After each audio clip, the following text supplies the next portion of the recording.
अब जैसा कि वकांडा फॉरएवर रिलीज होने ही वाली है, जिसमें हमें रीरी William as a iron heart दिखने वाली हैं, तो आज हम उसी की कॉमिक बुक ओरिजिन लेकर आए हैं, क्योंकि किसी कैरेक्टर के बारे में जान लेना उसे समझने के ही जैसा है।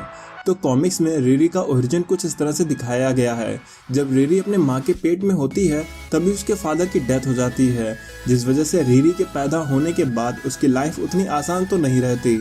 लेकिन रीरी की माँ दूसरी शादी कर लेती है, पर रीरी जब 5 साल की होती है तो उसके बिहेवियर में अननेचुरल चेंजेस आने लगते हैं, जिस वजह से वो सबसे अलग और अकेली होकर रहने लगती है। जब मामला ज़्यादा सीरियस होता है तब रीरी को चाइल्ड साइकियाट्रिस्ट को दिखाया जाता है, जो कि बताता है कि उनकी बच्ची कुछ एक्स्ट्रा ही टैलेंटेड है। उसका आईक्यू और इंटेलिजेंस अपनी उम्र के बच्चों से कहीं आगे है, जिस वजह से रीरी अपने क्लास के बच्चों के साथ फिट नहीं बैठ पाती। जिस वजह से रीरी के पेरेंट्स कुछ दिनों बाद वो शहर छोड़कर किसी दूसरे शहर में आ जाते हैं, जहां रीरी की एक लड़की से दोस्ती होती है।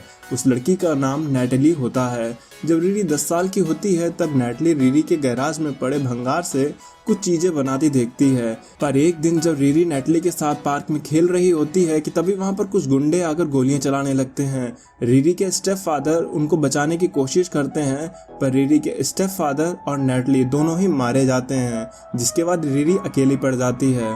फिर कुछ दिनों बाद रीरी MIT के लिए अप्लाई करती है, जहां उसको एडमिशन हो जाता है। अब रीरी 13 साल की उम्र में MIT में एज अ स्टूडेंट पढ़ने जाती है, लेकिन डेस्टिनी को तो कुछ और ही मंजूर था। रीरी MIT में क्लासेस ना अटेंड करके अपने लिए वहां पर आयरन मैन के प्रोटोटाइप के पुर्जे चुरा कर एक सूट बनाने लगती है, जिसकी वजह से कभी लाइट में शॉर्टकट होता है तो कभी कभी बहुत शोर होता है, जिसकी शिकायत पास के हॉस्टलर्स MIT कैंपस में करते हैं। और जब इन्वेस्टिगेशन टीम रीरी के रूम में छानबीन करने पहुंचती है तब ठीक उसी वक्त रीरी वहां से अपने आयरन मैन सूट में बैठकर उड़ जाती है। ये रीरी के लिए पहली सक्सेस थी, जिसकी कीमत उसे MIT से बाहर निकाल कर चुकानी पड़ती है।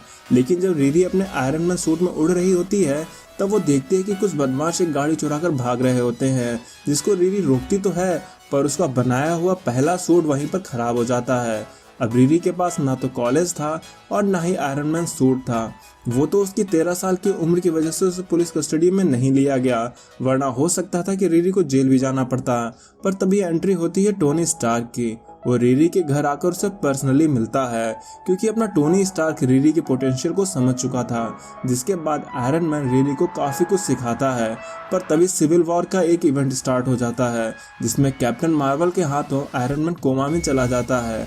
तब रीरी को एक सीक्रेट पता चलता है कि टोनी ये सब पहले ही प्लान करके रखा था, इसलिए उसने अपना एक AI बनाया था। जिसके बाद टोनी का AI रीरी को काफी कुछ सिखाता है। तो शायद MCU में भी हमें ये साइड देखने को मिल सकती है, या फिर ऐसा भी हो सकता है कि कॉमिक्स की तरह एक रीरी का कोच आयरन मैन नहीं बल्कि शूरी हो, जो कि रीरी को टेक के बारे में सब कुछ सिखाएगी। रीरी ने एक समय पर चैंपियन की टीम को भी ज्वाइन कर रखा है और उसकी एक्टिव मेंबर भी रह चुकी है।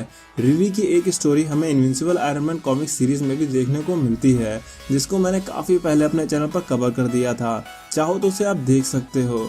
उस समय मैं नया था तो वॉइस क्वालिटी से कंप्रोमाइज करना पड़ सकता है। बाकी रीरी की स्टोरी में ज़्यादा कुछ है नहीं, जो भी था वो मैंने आपको बता दिया। आपको अच्छी लगी हो तो लाइक कर देना, वरना वो भी ना करना। कौन सा लाइक कर ही देते हो। तो मैं चलता हूँ, मिलता हूँ अगली वीडियो में।